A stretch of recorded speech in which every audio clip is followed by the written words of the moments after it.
there has been a lot of advancement where internet by and large is now accessible to people with disability. But again, Indian news and websites continue to be an exception for this. This inspirational story is something that is very discouraging, because if a blind person is able to take up a job, you will see, oh my God, blind hote hue bhi job mil gaya, and those kind of attitude. What are the kind of barriers one has to face in daily functioning of life because these services are not accessible? According to the World Health Organization, almost 10% of the population has a disability in India and each and every country. So you can imagine it's a very, very big number. I cannot even give you example of even one news portal or web app that is actually accessible. So I want to really congratulate Newslaundry on the initiative that you have taken. So I learned about it just today and I'm so pleased. Probably this is the first such initiative by any media house to make their website and apps accessible. So I'm actually very, very pleased and just looking forward to being able to use at least one website and one app. Lot of deaf people actually lost money because they did not know demonetization had happened, because sign language of such a important news was not there. And it's like appalling to see, like if you go to UK, US or any of these European news websites, they are fully accessible by compliances. So it's very important, because we are also equal citizens of our country and need to know important information. People who have disability, they have to live their life since the point when they wake up until the clock when they sleep. Suppose there's a red and green color given in a pie chart. So for me, it's fine. But for a blind user, color doesn't exist. Shape, sizes do not exist. Like, how to give that information? So here we need to ensure like the information is not only reliable on the color, and as well we need to take care of a different disability, that is like color blindness.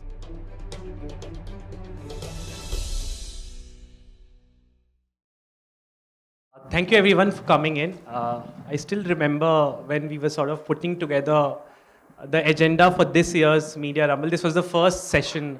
Accessibility was the first session we sort of narrowed down. So very excited to see the turn up for this session. So even if we take the most conservative estimate, and I know the panelists here will tell you how underreported this number is, but there are at least 25 million people in India who face in some sort of disability. And whenever we are thinking in terms of product or in tech, this is a large chunk of a population that we don't see as a user base. But the good thing is that technology is a great leveler. Thanks to smartphone, thanks to assistive technology, there has been a lot of advancement where internet by and large is now accessible to people with disability. But again, Indian news and websites continue to be an exception for this. I have a personal bias here. This is a subject that I'm deeply curious about because our team for a good part of this year has worked on making the Newslaundry app and website accessible. It launches next month. We are going to play a promo after the panel. But the idea right now is, and we were briefly talking about what to sort of discuss for the panel, is to make you understand how frustrating it is to be a person with disability and use a digital experience, a website or an app that is not accessible. And more importantly, how we as news professionals, what can we do to make our news websites, our apps, our products a lot more accessible? And I don't think we could have had a better panel because between Shakul and Prashant, both of them have extensively worked on assistive technology. They help companies make their products and website accessible. We have Sunayana here, who works as an accessibility engineer with one of the largest cloud computing companies in the world.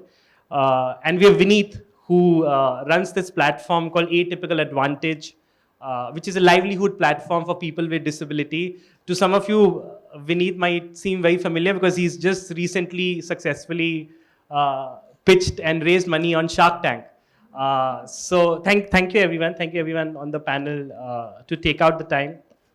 Shakul, if I can start with you, because like we were discussing, I want everyone in this room to understand how frustrating the experience can be. So two-part question. If you could tell us under a minute, what exactly do we mean when we say the word accessibility? And what has your experience been when it comes to using Indian news and website? How accessible or non-accessible they are? Thank you so much, Chitranshu, for asking this very relevant question. Just to sum up, accessibility is basically mean that your website or portal is barrier free so that people with different needs can actually access it. For example, if someone who's blind or visually impaired, so like for example, I am blind, I use something called screen reader, which is a software that lets me navigate through my computers, which reads out everything on the screen. But again, it's a technology, so it may have some barriers, right? So if your platform is made compatible with these sort of assistive technologies such as screen reader to work with, then it is called accessible. So in simple word, if it is barrier free, if anyone and everyone can use it with the simplest of interface, that is called accessibility. Now, coming back to your second part of the question, how accessible Indian news websites and portals and news in general is, the answer to is almost nothing is accessible. I know it's kind of a harsh truth, but this is what it is. Like, it's very frustrating for us as people with disabilities. I've had several friends who have subscribed to several newspapers. They have taken several subscriptions, but when they try to read / access these newspapers or go to their website and try to read these articles, more often than not, they are unable to do so. And I mean, there is a reason behind it, and I can sum this up in three major points. Number one, there is a lack of awareness around accessibility and needs for people with disability, and this happens because media has really not seen people with disability. So the second reason is there's lack of representation, and I'm sure Vineet and Sunayana are going to be talking more about it, so I'm not going into the details. And the third and the biggest reason is that lack of clear mandate. However, India has something called RPWD 2016 Act, which basically recommends you to make your offerings accessible. But unlike America or unlike the upcoming act in the Europe or European Union, we don't have an act or a law that mandates news or any organization / corporate / companies to make their products and offerings accessible for people with disabilities, and that is why it is not accessible. Another bigger reason, which I talked about in the beginning, is the lack of awareness and understanding. I don't think media ever considers people with disabilities as their consumer, right? And there's the biggest problem because they don't see them around. The way media portray people with disabilities is completely different. It's a charity model, or even if you would have seen like how people with disabilities are represented within the medium. Even if they do their daily chore, they are considered an inspiration. This inspirational story is something that is very discouraging, because if a blind person is able to take up a job, you will see, oh my God, blind hote hue bhi job mil gaya, and those kind of attitude. So that is why, because they don't consider them as their consumer, they don't really talk about it, and there is no representation within the newsroom, and hence most of the products are inaccessible. Some of the biggest accessibility barriers, for example, most media is ad driven. So the ads and pop-ups, and over here I'm not even talking about accessibility laws and those kind of stuff, which I'm sure others will talk about. So yeah, most of them are inaccessible. Great. Prashant, same question to you, but if you could elaborate the answer by giving us specific examples. And so, for example, you were telling me that how a lot of civil service aspirants who have visual impairment, right? They often subscribe to news organizations, newspapers, and when they subscribe, they find out that the website in itself is not accessible enough. They've often written to companies, but they've never heard back. So if you could give us a few examples again for the room to understand what are the kind of barriers one has to face in daily functioning of life because these services are not accessible. Yes, of course. Thank you. First of all, so I want to really congratulate Newslaundry on the initiative that you have taken. So I learned about it just today, and I'm so pleased. Probably this is the first such initiative by any media house to make their website and apps accessible. So I'm actually very, very pleased and just looking forward to being able to use at least one website and one app. So really congratulate you on that. At National Association for the Blind, where I am the General Secretary, so I am in touch with like thousands of visually impaired in particular and deaf-blind and multi-disabled of all age groups. And yes, many of them are students and growing up, aspiring for jobs, preparing for competitions. So, and then many of them are working as well. They are also citizens of the country, they are also voters, and they want to be aware of what is going on around them. So, so unfortunately, now the news mostly has become digital, and most websites and apps, unfortunately, are not working for people with disabilities. Here, actually, I would also just like to deviate a little and just maybe just clarify for the audience that first of all, this is a problem faced by a very large section of the society. So, according to the World Health Organization, almost 10% of the population has a disability in India and each and every country. So you can imagine it's a very, very big number. And then, these people, a vast majority of them, millions of them, are able to make use of the latest advancements in assistive technology, and they are able to use the internet, they can use the computer, smartphone. A totally blind can do almost everything on the computer and smartphone. Even a person who is severely paralyzed, who cannot use hands, feet, cannot speak, they also have now technology tools to be able to use a website and app. But there is one condition. That website or app should have been designed according to the best practices and in accordance with the standards which are there. There are international level standards, there are Indian level standards. So just because, as other speakers said, people with disabilities are not considered as a consumer, so their needs are not taken care of. So because of that, these tend to be inaccessible. Inaccessible means Shakul is an expert. He can use the computer all right. He can give you fantastic documents. He can do any kind of data processing, but he may not be able to use a particular news website, unfortunately. So it's not his fault. It's not the lack of technology tools or anything. It is just that that website was designed. While designing it, it was never tested against the standards, never tested with technologies. So I am visually impaired. My wife is totally blind, and we are working. We are managing several things, and we have to be aware of what is going around us. So a good example is the COVID period, and one panelist also mentioned the demonetization. During those times, all governmental announcements were so important. What to do, what not to do, what are the restrictions, very limited sources of like shopping, banking and food and all. So all those used to come through the digital means, and many of our friends and colleagues, they were not able to get that information. They were having to depend on others. So yeah, it's a very big real problem. And I'm struggling to, I cannot even give you example of even one news portal or web app that is actually accessible. And when I say accessible, as I told you, like it's not compliant to the standards.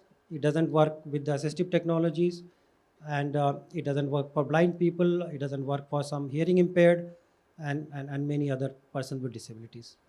Correct. Vineet, I want to come to you. Like Prashant said, that people with disability are not seen as a consumer base. The way I see it, this is a huge business opportunity, right? Because it's a large section of a population. Like I said, even if we take the most conservative numbers, these are 25 million people, right? So if you're designing a product or if you have something out in the market, this is not a small segment to miss out on. Yesterday I was watching your Shark Tank pitch, and there you were talking about how you ended up starting Atypical Advantage. And the entire idea was for, again, people who don't know, Atypical Advantage is essentially a livelihood platform which people with disability can use to access different jobs and opportunities.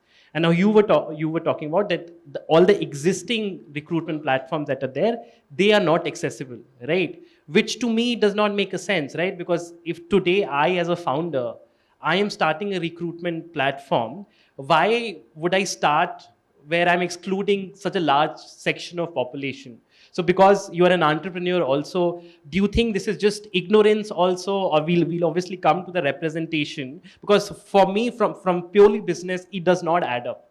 No, absolutely true. And very few people realize it. Like, for example, if you go, first of all, it's the right thing to do as a user in terms of accessing news. I think the fellow panelists have already told the importance of it. Like, a lot of deaf people actually lost money because they did not know demonetization had happened, because sign language of such a important news was not there. And it's like appalling to see, like, if you go to UK, US, or any of these European news websites, they are fully accessible by compliances. So it's very important, because we are also equal citizens of our country and need to know important information, so it's the right thing to do. But even when we started our recruitment platform, it was inaccessible, and that is why we launched a separate platform altogether, which essentially is exclusion, because inclusion would be if all the mainstream media outlets inbuilt for accessibility, which is for everyone. And just imagine, even from a business sense point of view, I used to work in retail, and we had this shopping assistance for people with disabilities, and their wallet size, like the ticket size, was 3x higher than non-disabled shoppers.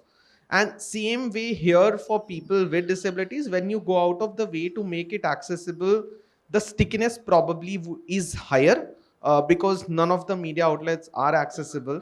And if anyone goes out of the way, the word spreads very fast in some of these close-knit communities of people with disabilities. For example, whenever we do sign language versions of our jobs, it goes way higher in the deaf community. And so it obviously makes business sense, but I would also say it's the right thing to do.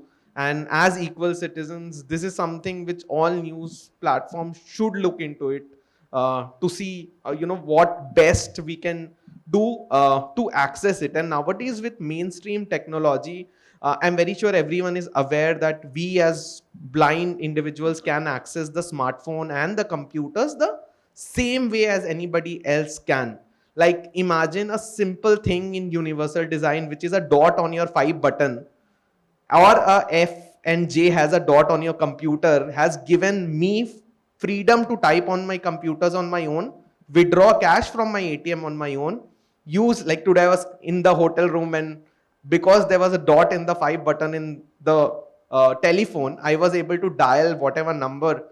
Very simple thing, but it helped me as a blind user in any of the hotels across the world. So it is simple and it's easy to do, right thing to do. So yeah. Sunayana, I want to come to you because I know a lot of engineers who've later on learned accessibility and they've taken certificates. But you had a very interesting career where through your career, you worked on accessibility. And you've often worked in larger companies where they have people with disabilities who can actually test the product, help them in brainstorming and so on and so forth. One of the words or one of the things that we really talk about in product is empathy, right? Like, if you're designing a product that should reach as many people as possible, you have to understand what the end user wants, right? Or what her needs are. Now, I've in my research, I've found that a lot of apps that are actually accessible, often what happens is when they push an update, it sort of goes for a toss. And that probably happens like while there was a team that took care of accessibility in the initial development phase. When they were pushing the update, there was no QA, there was no quality assurance where a person with disability could test it. So from what I want to understand is that how much of a difference does representation make? Like, I know again this is a very dumb question, but if you could share your own experience, how has it your experience been? Because you've worked with people across the spectrum, people with various disability. What kind of a difference does it make when you have people on your engineering team, on your design team who have disability? Because it's one of the other things I want this room to take away with, because a lot of these problems don't get highlighted because often we are not speaking to the end user herself, right, who may be facing all these challenges. That's a really good question, Chitranshu. So first of all, if we break down and talk in a layman term, is that if we talk about accessibility and we talk about representation, so the stepping stone for accessibility is to get a person who themselves you can recognize and feel that empathy and what exactly they need from that perspective. To give a very basic example, let's imagine we have a French e-commerce website. We need to build that. We have designers, we have developers, but it's none of a use if you don't know a knowledge of French and the culture of France, right? So in that case, if I compare that with an PWD person, if the culture, the language, and the pain points, those are the real persons who can showcase what exactly they are feeling through and the common issues and the best practices. And if I want to break down, there are 3 different aspects which a person of disability you can give his or his perspective. First is your ATs, assistive technology usage. So it's very technical. So AT is something, it can be anything. It can be a screen reader, something assisting you as a technology which helps you in to understand and perceive that particular information or maybe access any software website. So if I talk about assistive technology, say it's a screen reader. So we have different screen readers, and such kind of screen readers are available in your phone, your MacBook, which people are not aware of. So everybody, I hope everyone out here has a mobile device. Maybe it's Android or iOS. So I just want that from today itself, if you are not aware, so you can just go to your mobile and check it out. You'll be having a talkback in your Android and voiceover in your iOS. So it's very easy, but it's just more of we are not much aware about that. So first of all, your AT experience. So when there is an end user inside your own team, so they will let you know their end user experience, which we can't feel, because I am into accessibility since past 8 years and I'm testing. But I can't put myself in their shoes. Okay, I can mimic that, but not exactly 100%. For that, we need some persons with disabilities. And people have a certain myth, that disability is just being blind. It's not that. It's not restricted to that. There are various disabilities. One is your color blindness. Second is your hearing impairment. Other is your cognitive disabilities. Like we have seen like a very good movie like Taris. I mean, that was dyslexia. So it's like kind of a slow learning. So it's not, because whenever I've talked, I have seen the trend. Usually when I talk about disability, people are like, okay, somebody's blind. But no, it's not restricted to that. They're like, even if we talk about disabilities, there are different kind of disabilities as well: permanent, temporary, situational, and there is a long list.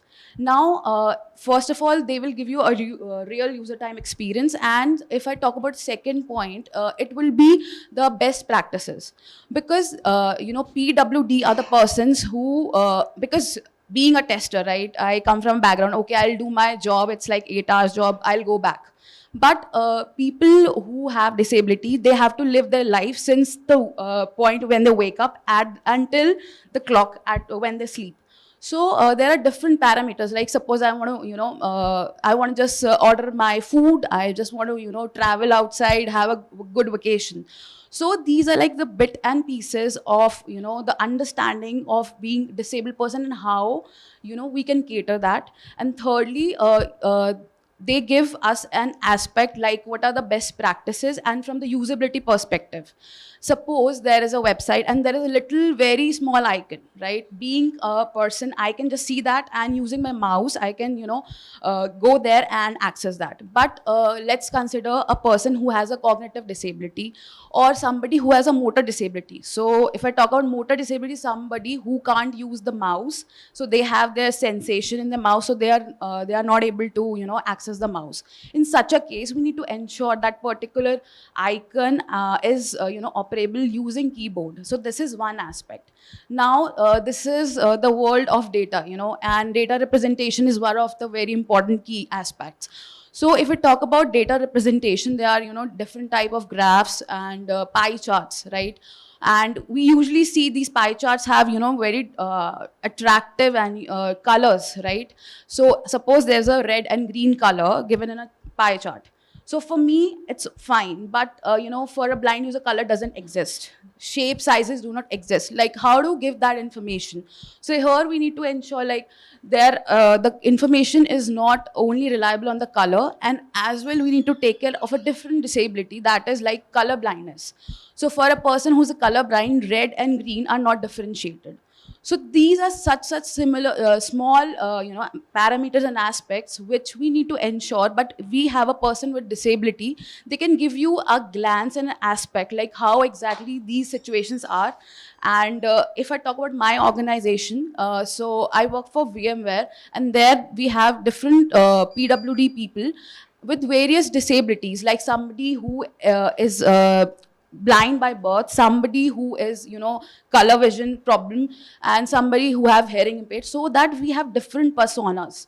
Because if we have different personas, then we get to know, okay, where the real issue is going on, and you can go to the crux, and you can build in that environment. So these are the people to give that particular last check mark, okay, this is ready to go. Correct. Yeah. Shakul, I want to come back to you. One of the myth with accessibility is also that it only serves people with disability, right? The thing with accessibility is, in general, it makes the app better, right? So for example, if as people grow old, they lose sight, a lot of these features work for them also. Something as simple as a reader mode that a lot of journalists in this room will be familiar with. Now, while a reader mode as a feature could be designed for someone keeping in mind visual impairment, but a reader mode also works if you're looking for an experience without any clutter, without any ad.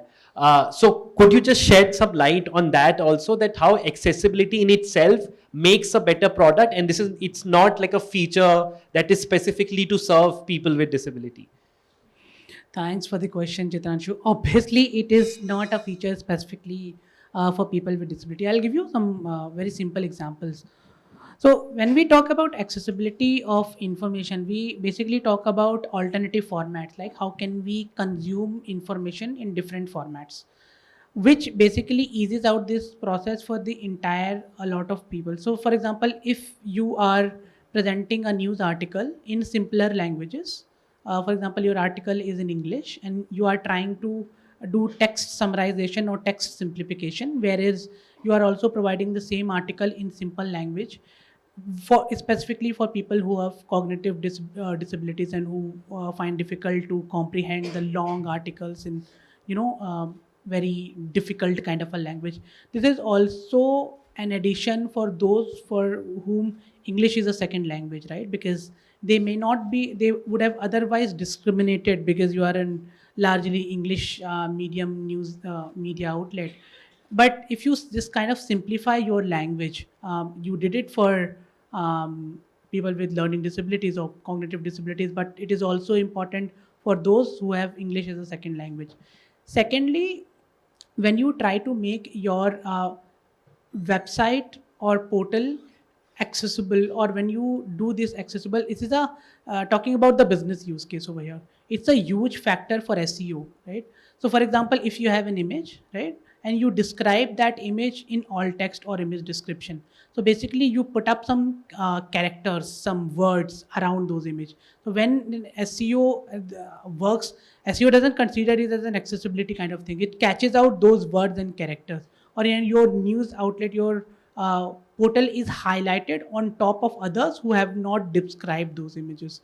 Similarly for other things. So when you try to make your stuff accessible, it's a business use case for you. Because I was reading another interesting paper over there. I read that if your offering is accessible, your sales increases by 2.9x and your profit increases by 4.1x. So it's a huge business case. And also, as you rightly mentioned, Chitranshu, for elderly people who kind of who are not disabled by birth, or they were not disabled in their young age, but as and when they grow up, is a large population of our society. And India is going to, right now is a youth country, but if you talk about the stats, by 2050 our population is going to decline, and we are soon be becoming a country like Japan, where we have a lot of old age people, right? In couple of decades or something like that. So it is also a very helpful feature for those the elderly population, those who have language disabilities, language difficulties, along with people with disabilities. So, yeah, it's a widely known thing that you can incorporate. Just giving you another simple example, which is not from news outlet. So many of you would have traveled in Delhi Metro, right? Delhi Metro incorporated this announcement for all the stations and everything.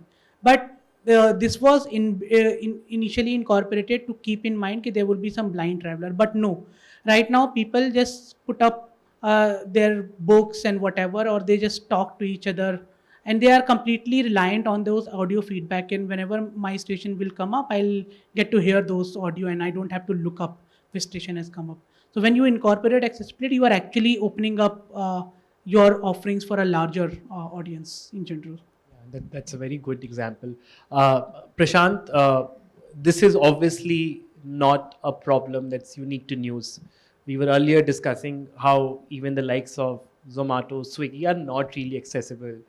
And these are companies who are unicorns, who are sitting on, they are not short on resources or engineering talent to solve these problems. A lot of the accessibility products are actually driven by companies at a US base. So basically companies like Google, companies like Facebook, Apple, these have been at the forefront of accessibility. A lot of it, I think, is because of lived experience also. Like, for example, a lot of people might know that the reason why the Facebook logo is blue, because Mark Zuckerberg is actually colorblind. Or one of the reasons why Microsoft has invested a lot in accessibility, because Satya Nadella, who's the CEO, he had a son who had cerebral palsy, who unfortunately died. And so it also comes from lived experience. But what I find interesting is that a lot of the QA, quality assurance and testing for large multinational companies, which is then outsourced to the likes of TCS and Infosys, is actually done in Noida and other in India.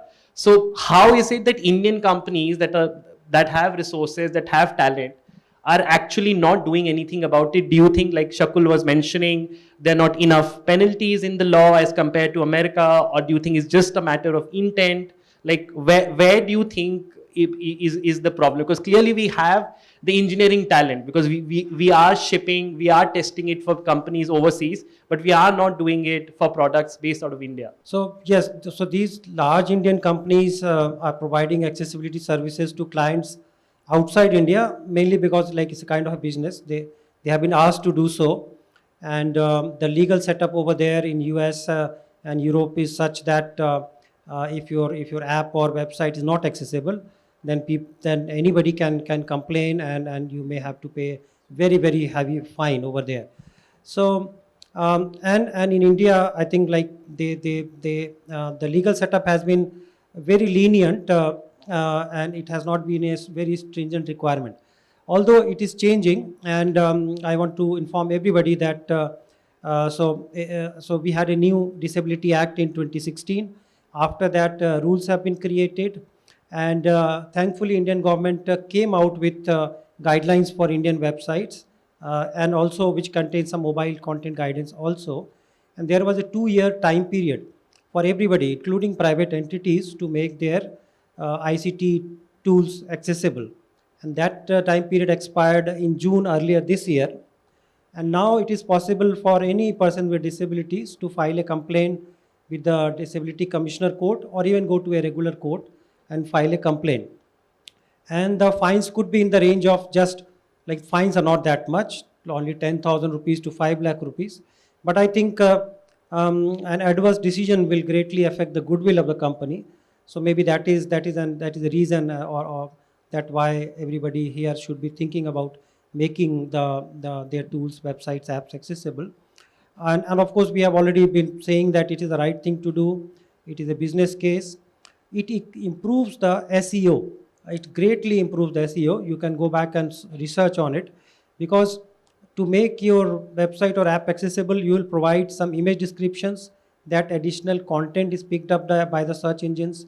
You will structure your page as per accessibility guidelines, and all that structuring, all that information is also picked up by search engines. So and then millions and millions who are not able to use your app to order food or to do some shopping will be able to do it. So it is definitely a very big win-win case, I think, to make things accessible. Correct. So Vineet, we are almost running out of time, so I'll give you the last question. News, especially like independent digital news organizations, are often struggling with resources, right? So for example, and this is something I can say with a lot of personal experience, often when you ship a product, it instantly compared to say the likes of Spotify or Amazon and so on and so forth. And I'm saying this because I know, as someone who works on product, this will be at the back of a lot of people's mind who work on product. Could you explain, there is a myth on accessibility that making our apps and website accessible is actually an enormous task. Now, it's both yes and no. Like, for example, if you're starting a new product, it's a lot more easier to make it accessible. But I want you to shed a light about that. If there is a digital news organization which already has a website or app, what is the kind of development effort that is needed to sort of make it accessible and make it accessible for people with disability? So first of all, Chitranshu, Newslaundry can do that with a 2-member tech team that at least tells you that, you know, it's completely possible if there is the intent to make this happen. And here most of the people at least feel that accessibility is very expensive. So, which is completely not true. But see, if you're doing the initial setup, like probably if your logo, style, fonts, alt tags, basic navigation features, initially it's hard, I would say. But post that, it becomes easy. Like to maintain it, if you continuously take user feedback, put in a process in place, I don't think it is at all difficult. It's just probably that the engineering team needs to learn and put things as a process. And accessibility is a process. Like simple things like typing prediction, Shakul mentioned audio. I'm very sure everyone uses magnifiers, colors, contrasts, and this is for non-disabled people also, right? So this is part of the process of some of these global teams. So even if Indian engineering teams can keep this as part of the process, it's not at all expensive. And only the initial bit, when you're revamping, it might require a lot of effort. Post that, it would taper. And once you put this as a process, I think it's completely possible. And I think Newslaundry has already shown that's possible. Thank you. I'll open for questions. But before that, if you can play the demo video, and then we can take questions from the audience. Over the last 6 months, Newslaundry has been working to integrate assistive technology with our website and app. We've called it Newsable and it launches this November. Here's a quick preview of all the changes coming your way. Screen reader compatibility. Users with visual impairments will be able to navigate through Newslaundry's website and app via voiceover and screen reader apps. Tap back on. Share, shares the current story or podcast button. Bookmark this, bookmarks the current story button. Report. Exclusive, Mumbai meet traders' quest for asylum in Ireland, over attack, sweeping cow vigilantism. What you just saw is an example of TalkBack enabled on our Android app. It'll work the same way for iOS and web. Newsable makes Newslaundry's website and app compatible with accessibility modes and settings available in operating systems across devices. For example, if a user clicks on Apple system settings and toggles between dark and light system themes, that will be reflected on our website and the app. Users can choose between high contrast and low contrast website designs. This can tweak the contrast between text and background for better readability. Too often, the user experience requires someone to click on things with a mouse or touchpad to move forward. Newsable ensures that our website is completely accessible via a keyboard without these clicks. Color filters and contrast. Newsable offers color themes for those with visual impairments. Opting for a blue-yellow filter will change the blue accent color of the website. This helps users with tritanopia, color blindness for blue and yellow. Transcripts and subtitles. We are rolling out read aloud functionality for all tech stories. Exactly how environment friendly are Delhi's e-rickshaws? Not very. This is accompanied with closed captions for all videos. Welcome to Newslaundry interview. Today we have with us Priyanka Chaturvedi. She's Rajya Sabha MP and Deputy Leader of Shiv Sena. Voice search. Search by speaking with just a click. Manipur. Users can apply these filters for better search results.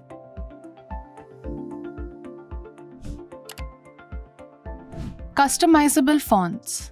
Newsable offers defined typography and dyslexia-friendly fonts to improve overall text readability.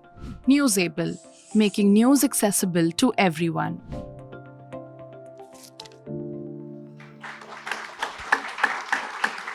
Great. So before we take up questions quickly, this is not a proprietary tool or software that we've built. If any, a lot of my colleagues who have actually worked on this, Rishabh, Danish, and a lot of other colleagues are actually here. So if you're genuinely curious, what is the kind of effort that is needed to make a website or app accessible, we are here. I have everyone's email address on the panel. If you want to reach out to anyone for testing or just for a consultation, please contact us. I can share. My email address is chitranshu@newslaundry. So I'm hoping at least this will also inspire other news organizations to make their website and app accessible. But Chitranshu, just wanted to add that I'm very sure even non-disabled Newslaundry subscribers would benefit out. Yes, of course. Yes, yes. Yeah. Yes. Hi, Vineet. I'm really glad you mentioned about sign language because I think that was one of the important aspect that was missing from the discourse about accessibility. Even in the news, just to give a little bit of background, it's really great that Newslaundry has taken this initiative, like at least one kind of accessibility we have. But again, because we don't have deaf people in the room, I'm taking the liberty of not actually following the ethics. I should not be asking this, they should be asking this. The thing is, in our country, there are more than 6 million deaf people who are using sign language. And unfortunately, while they're schooling, there is no actual education happening. That's the reason they don't actually get to read and write properly, even though they would have the qualifications for it. And that's one of the reasons they're not able to access the news. Apart from the fact that they cannot hear, the fact that even the written text is not exactly accessible. So closed captions is not the most preferable mode of accessing information for the majority of deaf people, and we're very closely connected to them. They tend to start their own news channels. There are 2 important news channels which they have been started by deaf people themselves. What really happens, it divides the news content into 2 basic things, right? It is, obviously it's led by deaf, so it's good, but even they don't really have all the content, right? They are getting content from some print or some source, which may be biased, which may not be biased. Again, they don't have the liberty of choosing from a wide range of materials.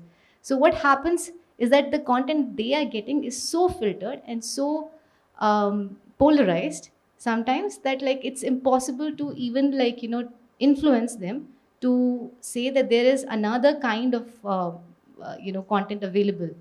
So what I'm trying to say is that when accessibility can mean different things for different people. For deaf people in our country, mostly it means translation in Indian Sign Language. So just having text available might not be the best solution for the deaf people. No, I think this is a fair point as such, and a lot of people have this notion that having, let's say, all text or closed captioning solves a lot of problem, but just want to give a deaf context there. Not many people are fluent in English as such, or even written English.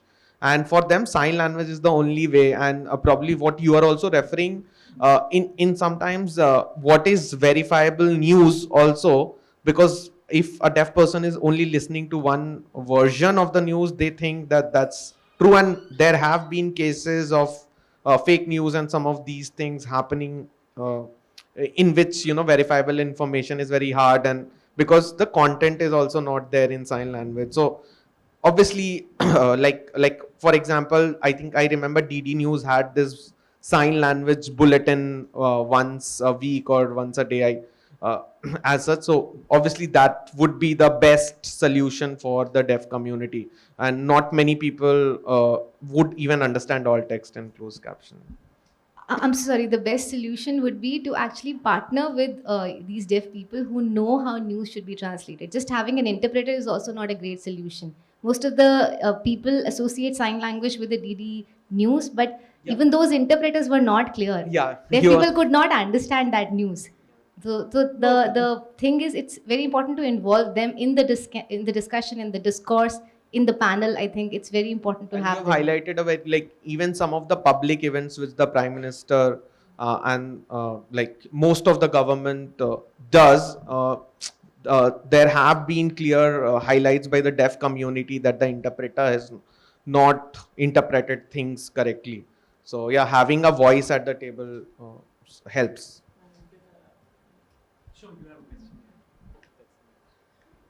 First of all, it's a very good initiative to have this session on the disability, the problems, because very seldom we discuss about these issues.